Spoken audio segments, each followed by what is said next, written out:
How to Lose a Guy in 10 Days. Hate that movie. I've never seen it. Avery says she hates it. I don't hate it. How do you feel, Mitchell? I like it.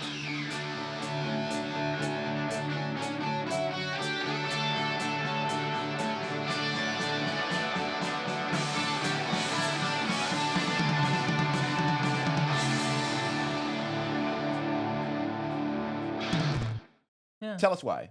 Actually, you. I'll go should we first. st- I'll go okay, first. yeah, we Let me started go with Mitchell first. last time. Yeah. Avery, why do you So- dislike it? This whole entire thing. Okay, so when I first watched this movie, I was like, man, I'm watching two terrible people build a relationship built completely off of lies. So the whole entire like concept of how to lose a guy in 10 days is that this one girl, she's writing a magazine article called "How to Lose a Guy in 10 Days." So she gets this dude to fall madly in love with her, and then like acts like a psychopath and see how much she can put up with before he dumps her. And then the dude who she gets with, he's on a bet to see if he can like stay with a girl for 10 days and make her fall madly in love with him for like the sake of like diamonds or something like that. And throughout the course of the movie, they like fall in love because it's like a rom-com and everything. But like throughout this whole entire movie, she's acting like a psycho and he's just putting up with it because he wants to win this bet. Like the whole entire thing is built on lies. And then at the very end of the movie, she's so butthurt too that she finds out that he was staying with her for a bet. When it's like, girl, you were staying with him to write like a magazine article about your experience with him. Let's be so for real. And like, yes, they get together in the end, but that divorce is gonna be beautiful. End of the day. Wow, that does sound bad. Mitchell, your turn. Okay. I forgot what Matthew McConaughey's motivations were in that movie. Yeah, it's to sell diamonds. Listen, he wants to sell diamonds, and he's making it set up to where like there's like this one point like near the beginning of the movie where like she comes over to his house and they're like hanging out, and like she's like, oh, we need to take it slow, and he's like, take it slow to like make her fall madly in love with me. But like when he's first setting up the room to like get her to like him, he's like immediately like playing before he's like, oh wait, no, this doesn't fit the vibe Censor that. that he wants. Oh yeah, sorry. Modulate my voice for that before he like changes it up to like be like a more like romantic setting. But like no, he was like ready to like hit it and then go. I'm just saying, Okay. taking it slow was really hard for him. And this is 10 days. Please note, this whole movie takes place over 10 days. Oh, is that why it's called How to Lose a Guy in 10 Yeah. Days? Yeah. Okay.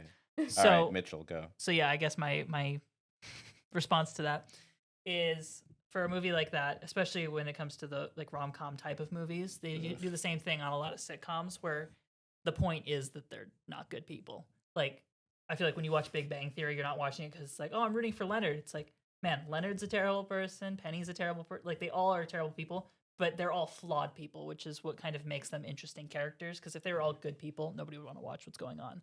So that's kind of what creates the entire premise behind the movie, is that they are both have selfish ambitions. Mm-hmm. But within the context of that, like while they're going on all these dates for their own ulterior motives, there are little aspects of their actual personalities that are coming out through it, and they kind of start to like drop their guard. Drop their guard? Drop your guard or lose your guard? Drop their guard. Let down your guard. Let down your guard. That's They it, both yeah. start to let down their guard a little bit throughout the process of these dates they're going on, because they both kind of get distracted and forget what they're doing, because the little bits of each other's real personalities that are coming through, they realize, I actually like this person.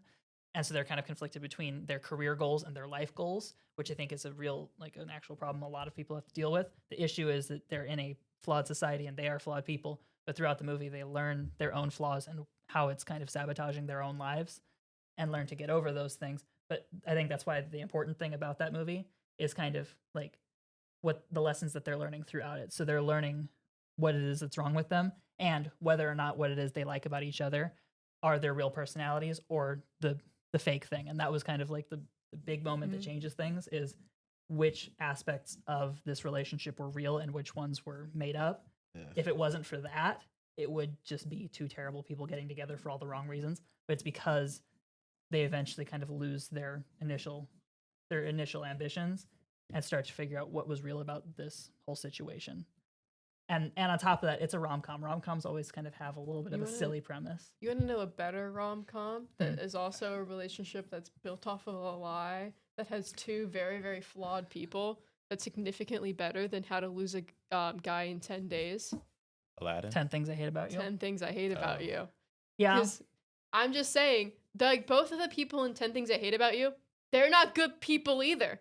Like, so, and a lot of, like, shows, like, I wouldn't want to watch somebody who's just, like, a good person. We're like, oh, no, I can't do this thing. It goes against my moral code. Well, I like them having to withstand your moral code, but it's, like, always being such a goody-goody. Get your hands dirty a little bit. But, yeah, no, it's just, if I was going to watch a movie with 10 days in it, the number 10 Something, in it. yeah, 10 somethings. It's 10 Things I Hate About You, because that movie also focuses on, like, it's a relationship built on a lie. So this one dude wants to get with the main girl's younger sister, so he gets like the alt dude to like romance the older sister, because the younger sister can't date until her older sister dies. So Dies? Does. Oh, does. okay. No, they're still very I was much like, I don't alive. remember that. It'd be really sad if they died so early. Yeah. And he takes the bet and he gets like the money and everything. But while he's getting with the older sister, he's slowly learning like, oh my goodness, we've got so much in common. This is great. I'm actually starting to like fall in love with you. And then at the end of it, he's like, you know what? I don't want the money from the bet. I don't care about the bet anymore. The bet is off. I just want to be with her.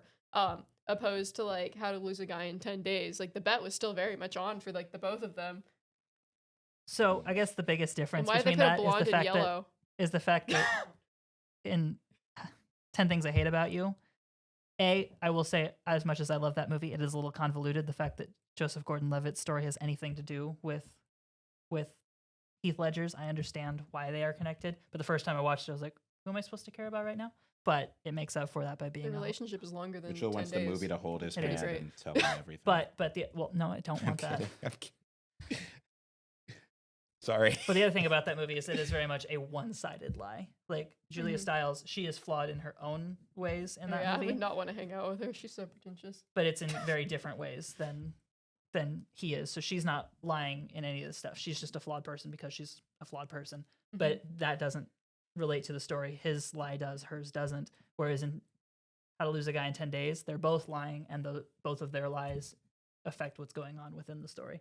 So, and I don't know that necessarily one is better than the other. It does help you kind of root for Julia Stiles. You're more likely to root for her than you are for Kate Hudson in How to Lose a Guy in 10 Days. Yeah. Because Just because she's acting like a psycho. yeah, but it's because there is a good guy and a bad guy in that lie, whereas in How to Lose a Guy in 10 Days, they're both kind of the bad guy, but at the same time, it helps you root for both. It's like watching Pirates of the Caribbean, where you know everybody's kind of a bad guy, so it's just, okay, who's the least bad guy, and you want to root for that guy.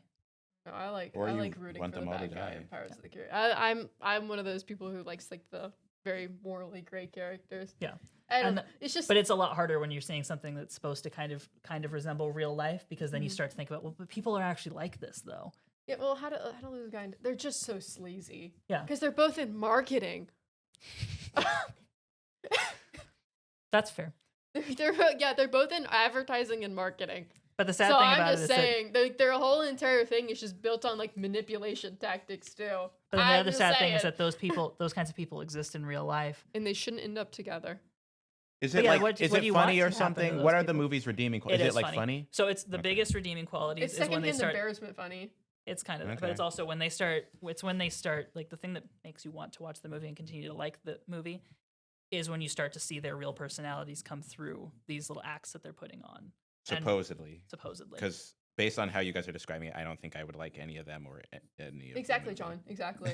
I remember I had such bad secondhand embarrassment while watching How to Lose a Guy in 10 Days. Mm. I was like, she would do things, and I She would just did be things? like, Sorry. she Sorry, did we're so on, like, many this things, Okay. and it's just like, girl, what? What? No, What? nobody. Yeah, exactly. What? Nobody acts like that. Girl, be so for real right now. unfortunately, I've met people who do act like that genuinely, and it's really hard to be around them. But I also know that's part of why she's acting like that is because she's trying. That's the persona that she's putting on is like just Psycho. pure crazy. Yeah, These people sound annoying. they are. She is annoying. They're both annoying. I don't think I would watch it. But I think Cool. that's- Exactly, Did we John. come to a consensus? Yeah, it's not a good movie. The people All are right. terrible. It's one of those things. It's like with a lot of movies. It's you have to be in the mood for it, kind of, and it's Yeah. kind of Yeah, you gotta be in the mood for It's it. a turn your Can't brain just off turn it thing. on. it's very much a like not just a rom-com, but like a chick flick, like the kinds of stuff that you would come home and your mom is watching it, but she can pause it and turn it off if she needs to, so she can. As Well, a there are chick, good I'm gonna- chick flicks instead of bad ones like this one. There are good chick flicks, aka Yeah, 10 Things I Hate About You. yeah. I guess. Because I also feel like there's a difference between a rom-com and a chick flick, but also I think most chick flicks are rom-coms. Yeah. With some exceptions. I feel like Titanic isn't really a comedy, so I wouldn't call it a Is rom-com. but it's Titanic still a chick flick? Most people consider it a chick flick. I think it's a really good movie, and James think Cameron it's a good directed it, so movie. that helps me too. Yeah, but I also don't dislike chick flicks because Have you seen the dude who's got Titanic on VHS? no. He's got like 1,000 copies of Titanic on VHS, and they're all decorated around his room. I And love he's that. got like a weird plush version of Jack that he has like stacked up in the corner too. It's Okay, it's that not started as off weird really cool as and then it got sounds. super weird toward the end. And he's like collects them all, and he's like, "Thank you, I just got myself another copy of Titanic on VHS." Oh, It's I love really this good. impression. Is It's that what like- it sounds like? space. Yes, except it's like higher pitched. He's like the It's- actually. no, it's like I got Space another Jam copy DVD. of Titanic. It's like the Space Jam DVD guy. Do you know what I'm talking about? No, I just know the Okay. Titanic one. All right, cool. It'd be awesome if it was the same person. But it's just like all four walls of like his room are just covered in Titanic on VHS. And I think he moved over to like making a Titanic on VHS like little mini museum. Interesting. But the other thing about that too is it's like obviously there's a huge difference between 10 Things I Hate About You, How to Lose a Guy in 10 Days, and something like Titanic, where it's like Titanic is like it's a very well known, 10 Things I amazing Hate About film. You are Some might good say it's movies. Some of these are more like How to casual Lose a Guy viewing. in 10 Days is not. Yeah, the two we've been talking about are kind of more casual viewing movies, which is why you can kind of turn your brain off.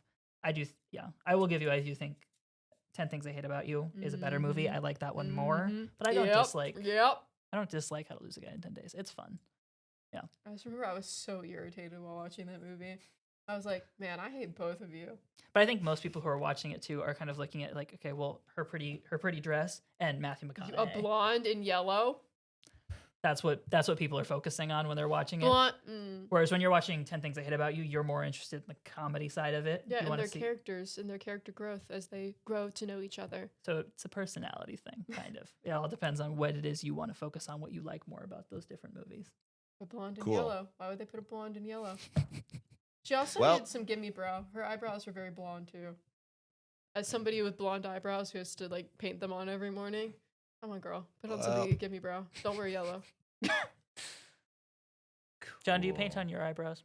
I didn't know. It's a curse. You- It's bad.